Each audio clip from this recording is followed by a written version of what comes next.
पिछले वीडियो में हमने स्थायी ऊतक के बारे में पढ़ा कि स्थायी ऊतक है वो ऐसे ऊतक जिनकी कोशिकाओं में स्थायी या अस्थायी रूप से विभाजन की क्षमता समाप्त हो जाती है, वो स्थायी ऊतक कहलाते हैं। स्थायी ऊतक है वो 3 प्रकार के होते हैं, सरल, जटिल और विशिष्ट।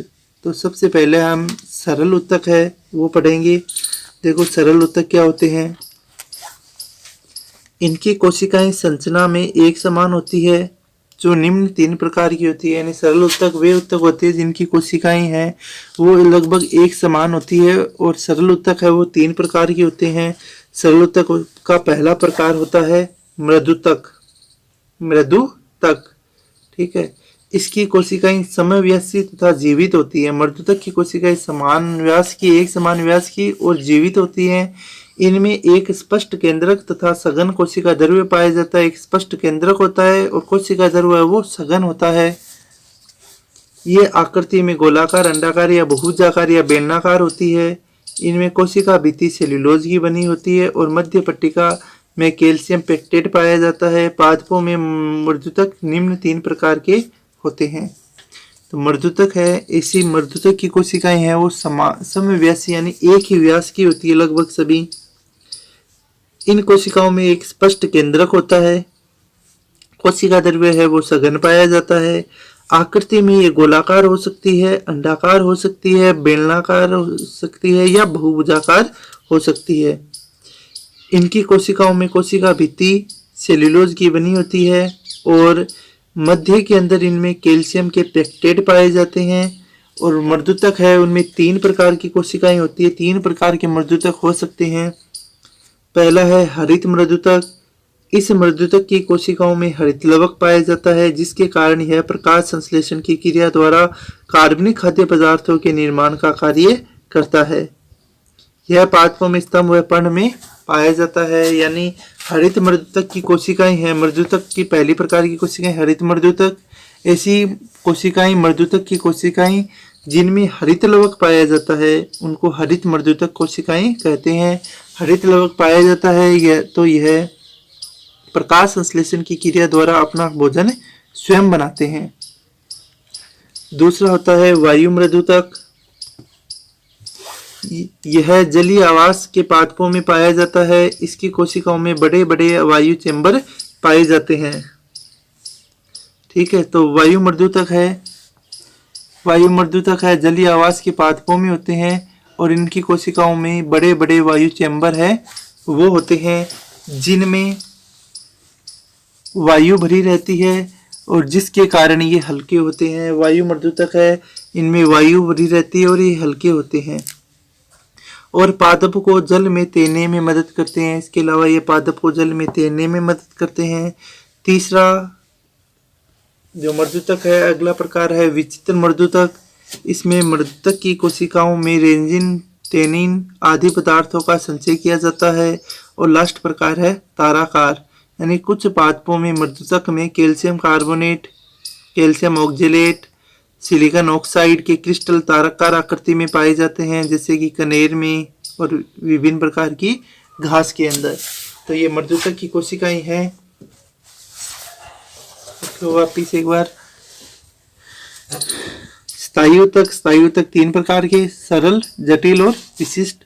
सरल ऊतक की कोशिकाएं एक जैसी होती है, एक समान होती है और 3 प्रकार की ये होते हैं। पहला प्रकार था मृदुतक। मृदुतक की कोशिकाएं समान व्यास की और जीवित होती हैं और ये इनकी कोशिकाएं आकृति और पदार्थ के आधार पर अलग अलग प्रकार की होती है। जैसे हरित मृदुतक में हरित लवक पाया जाता है, वायु मृदुतक में वायु अवकाश होते हैं। विचित्र मृदुतक है, इनमें रेंजिन और टेनिन का संचय होता है। और ताराकार मृदुतक है, इसमें कैल्शियम कार्बोनेट, कैल्शियम ऑक्जेलेट और सिलिकॉन ऑक्साइड के क्रिस्टल है वो पाए जाते हैं।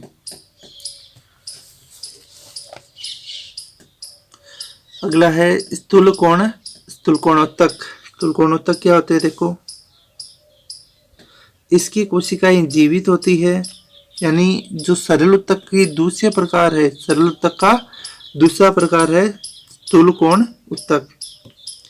इसकी कोशिकाएं जीवित होती है। यानी स्थूलकोण ऊतक की कोशिकाएं भी जीवित होती है स्थायी ऊतक। इनमें हरितलवक उपस्थित या अनुपस्थित हो सकता है, यानी हरितलवक वो पाया भी जा सकता है और नहीं भी।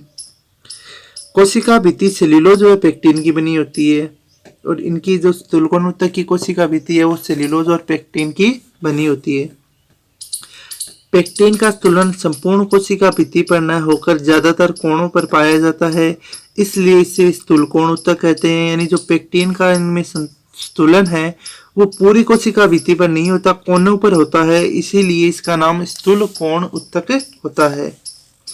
ये निम्न 3 प्रकार के होते हैं। स्थूलकोण ऊतक है वो 3 प्रकार के होते हैं, कोणीय, स्तरित और अंतरालीय। कोणीय, इनमें स्थूलन कोणों पर पाया जाता है। स्तरित, इनमें स्थूलन स्पर्श रेखीय भित्ति पर होता है। और अंतरालीय, इनमें स्थूलन अंतरकोशिकीय अवकाशों में पाया जाता है। तो स्थूलकोण ऊतक है वो 3 प्रकार के इनके अंदर कोशिका हो सकती है, कोणीय, स्तरित और अंतरालीय। कोणीय के अंदर स्थूलन है वो कोणों पर होता है।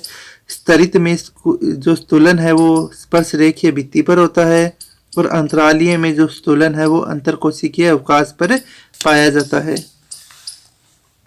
फिर है स्थूलकोण ऊतक के कार्य।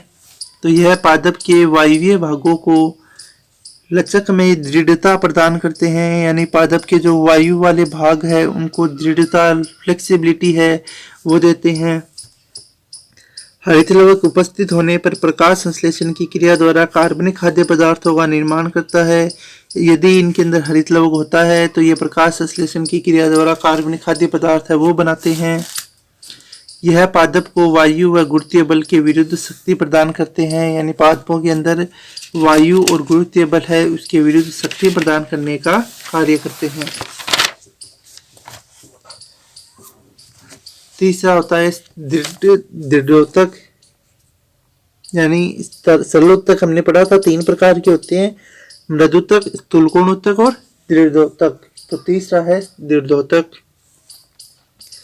इसकी कोशिकाएं मृत होती है, यानी मृदुतक और स्थूलकोण ऊतक की कोशिकाएं तो जीवित होती है, लेकिन दृढ़ोतक की जो कोशिकाएं हैं वो मृत होती है। कोशिका भित्ति पर लिग्निन व पेक्टिन का स्थूलन होता है, जो विभिन्न पादपों में सर्पिलाकार, जालिकावत, वलयाकार, सीढ़ीनुमा आदि हो सकते हैं। इनमें कोशिका द्रव्य बहुत कम होता है, यानी कोशिका द्रव्य है दृढ़ोतक के अंदर वो बहुत ही कम पाया जाता है। हरितलवक अनुपस्थित होता है, इनमें हरितलवक नहीं पाया जाता। ये पादपों को दृढ़ता व कठोरता प्रदान करते हैं। पादपों में ये निम्न 2 प्रकार के होते हैं। एक तो होता है दृढ़ोतक रेशे, ये लंबे व पतले होते हैं, इनके सिरे नुकीले होते हैं और परस्पर आपस में जुड़कर लंबे रेशों का निर्माण करते हैं, जैसे पटसन और जूट में। और दूसरा आता है दृढ़ कोशिका, यह छोटी गोल और या अनियमित आकार की होती है, जो विभिन्न पादपों के बीजों व फलों के चारों ओर कठोर आवरण का निर्माण करता है। तो सरलोतक है, सरलोतक हमने 3 प्रकार के पढ़ लिए। कौन कौन से 3 प्रकार के वापस रिवीजन कर लेते हैं। सरल ऊतक है, सरल ऊतक 3 प्रकार के होते हैं। मृदुतक, कोशिका एक जैसी होती है, जीवित होती है, स्पष्ट केंद्रक होता है, ठीक है, तो वो तो होता है मृदुतक। मृदुतक के अंदर जब हरितलवक पाया जाता है तो उसे हरित मृदुतक कहते हैं। जब मृदुतक के अंदर वायु पाई जाती है तो वायु मृदुतक कहलाता है।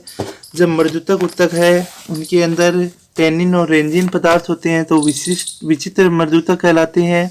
और जब मृदुतक के अंदर calcium carbonate, calcium oxalate, silicon oxide के क्रिस्टल होते हैं तो इसे ताराकाय मृदुतक कहते हैं।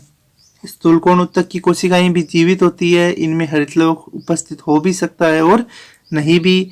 इनके जो कोशिका भित्ति है वो सेल्यूलोज और पेक्टिन की बनी होती है। पेक्टिन है वो पूरी कोशिका भित्ति पर न होकर कोनों पर होता है, इसलिए इसको स्थूलकोण ऊतक कहते हैं।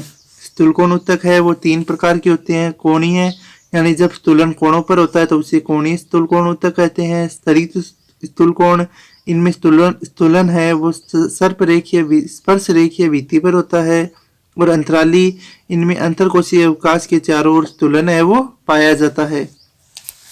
फिर पढ़ा हमने दर्दोतक। दर्दोतक है, इसकी कोशिकाएं मृत होती है, इनमें कोशिका भित्ति पर लिग्निन और पेक्टिन का स्थूलन होता है। पादपों में सर्पिलाकार और जालिकावत या सीढ़ीनुमा आदि हो सकता है। यह इनमें कोशिका द्रव्य बहुत कम होता है, इनमें हरितलवक अनुपस्थित होता है और यह पादप को दृढ़ता और कठोरता प्रदान करता है। फिर धर्तोतक रेशे हैं वो लंबे और पतले होते हैं। इनके सिरे नुकीले होते हैं जो परस्पर आपस में जुड़कर लंबे रेशों का निर्माण करते हैं। दृढ़ कोशिका छोटी, गोल या अनियमित आकार की होती है और विभिन्न पादपों में फलों के चारों ओर कठोर आवरण का निर्माण करती है। तो ये यहाँ तक अपना जो सरल ऊतक है वो हो गया है। अगले वीडियो के अंदर हम दूसरा स्थायी ऊतक है जटिल ऊतक, इसके बारे में पढ़ेंगे।